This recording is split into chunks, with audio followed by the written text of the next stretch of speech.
Sekarang ini saya nampak, saya bagi pendapat bahawa dalam jangka masa 10 tahun aja, 2 kali tahun. pilihan raya, tak ada lagi tanah Melayu. Sejarah kita akan tamat 10 tahun lagi. Apabila British datang, British berasa senang kerana orang Melayu tidak bersatu melawan dengan British. Tidak seperti di di sebelah Indonesia, orang Aceh mereka memberontak lawan dengan Belanda. Tanah Melayu ini aman dan tenteram kerana tidak mempunyai sejarah.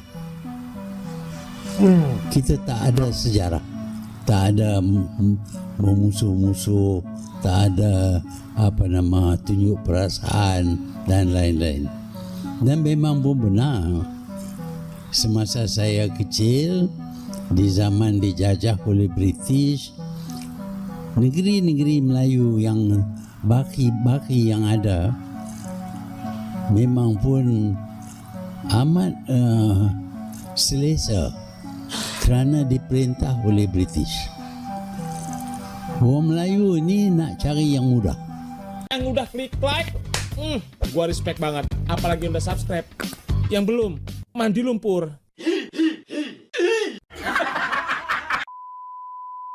Assalamualaikum warahmatullahi wabarakatuh. Alhamdulillahirrabbilalamin. Teman-teman semuanya, kita dapat berjumpa lagi dalam keadaan sehat walafiat ya.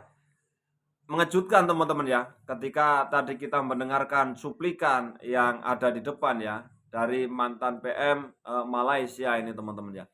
Dan pada video kali ini saya akan mengajak teman-teman semuanya mendengarkan wawancara ya, mantan PM Malaysia ketika ditanya tentang sejarah Malaysia teman-teman ya.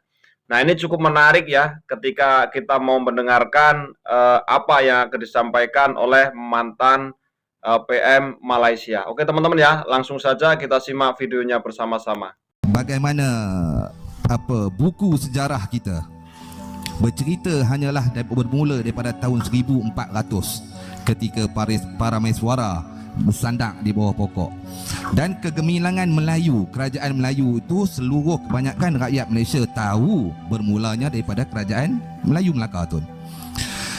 Daripada pelayar ataupun pengelilingi dunia yang dipanggil nama Panglima Awang, sama ada betul ataupun tidak, wallahu alam, profesor boleh betulkan nanti.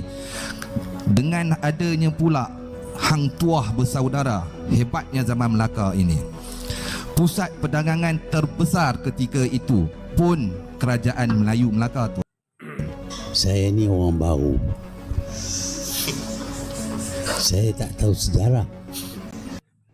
Kita akan dengarkan bagaimana kritik keras ya Mahathir Mohamad terhadap bangsa Melayu berkenaan dengan apa yang terjadi di masa lalu, dengan fakta hari ini dan bagaimana ke depannya.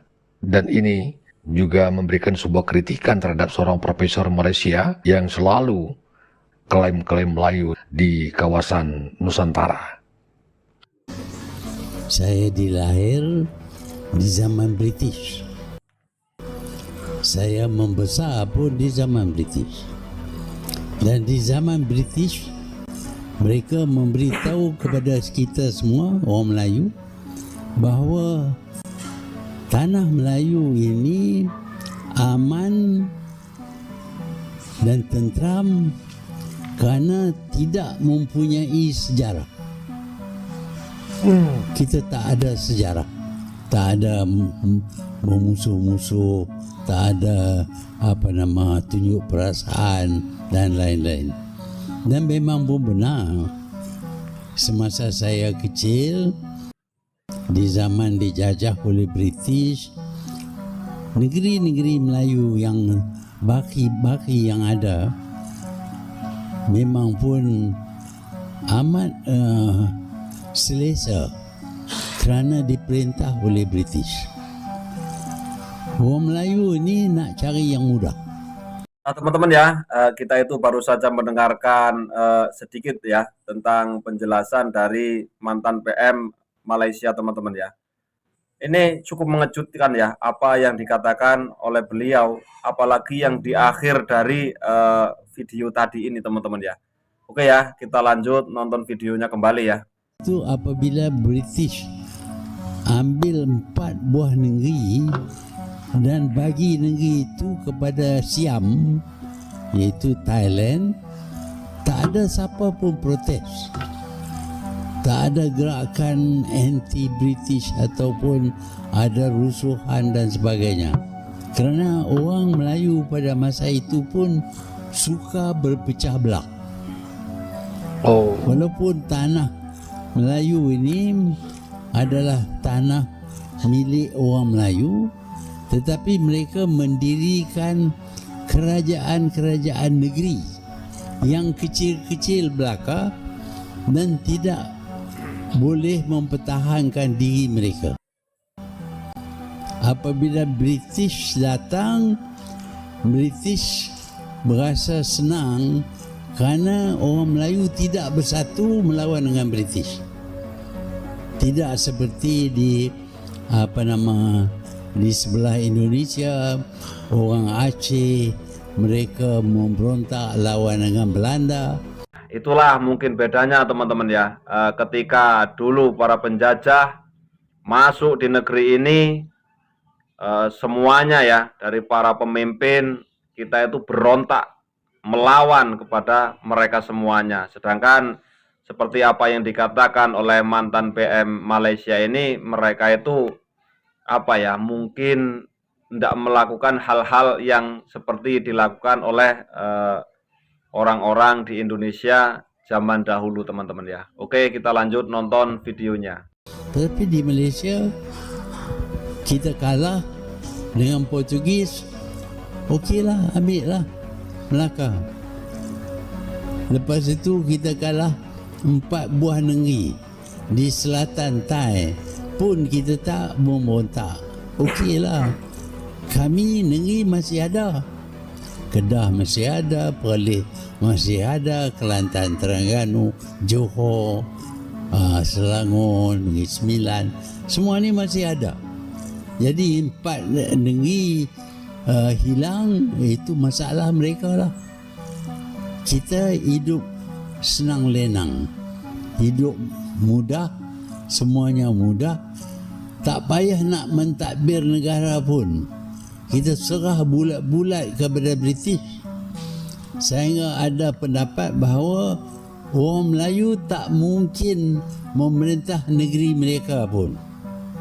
Itu sikap dan pendirian orang Melayu di zaman British menakluk negeri-negeri Melayu. Pada masa itu pun kita dah hilang bukan saja 4 buah negeri di selatan Thailand, di utara Kedah dan Perlis dan Kelantan, tetapi kita juga hilang Kepulauan Riau, Rio Lingga. Kepulauan Rio Lingga ini dimiliki oleh negeri Johor, tapi dia ditawan oleh Belanda dan kita tak protes, tak kata apa. Okeylah, kita apa nak peduli, itu dia orang duduk bawah Belanda. Kita masih Johor, kita Johor, orang Johor lah. Kita hilang Rio Lingga, kepulauan yang lebih besar daripada Singapura. Itu sikap kita. Sejarah ini berulang sepanjang masa.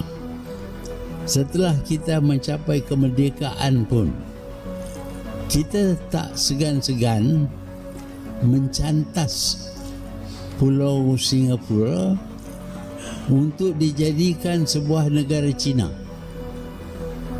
yang dimiliki oleh orang Cina. Tetapi Singapura itu adalah milik negeri Johor. Tak ada protes, tak ada negeri yang protes, tak ada kesatuan Melayu pun yang protes. Kita nak cari jalan yang senang.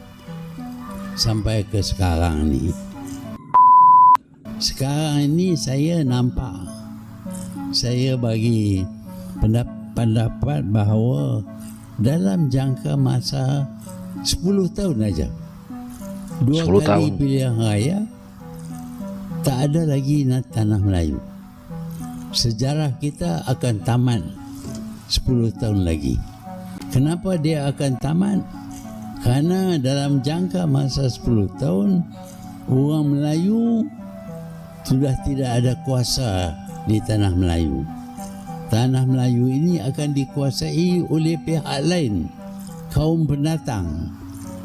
Dan mereka pula akan tukar nama tanah Melayu ini menjadi negara berbilang kaum. Oke para bolo ya, itulah tadi apa yang disampaikan oleh Bapak mantan Perdana Menteri Malaysia ya teman-teman ya. Beda ya, kalau dulu ketika kita belajar sejarah yang ada di negeri kita itu ya, seperti apa yang dilakukan oleh Pangeran Diponegoro ya, perang Aceh, perang Patimura, ini kita itu melawan para penjajah yang datang di Indonesia ya, sehingga kita itu bisa mencapai sebuah kemerdekaan itu yang tidak cukup mudah. Banyak sekali perlawanan-perlawanan, banyak sekali nyawa, darah menjadi taruhan kemerdekaan negara Republik Indonesia teman-teman ya. Nah, perlawanan terhadap penjajah di Indonesia telah berlangsung sejak awal abad ke-20 ya. Perlawanan tersebut dilakukan melalui berbagai perang seperti perang Diponegoro, perang Aceh, perang Patimura, perang Banjar, dan perang Bali teman-teman ya. Perang Diponegoro merupakan perang terbesar ya yang dialami oleh Belanda.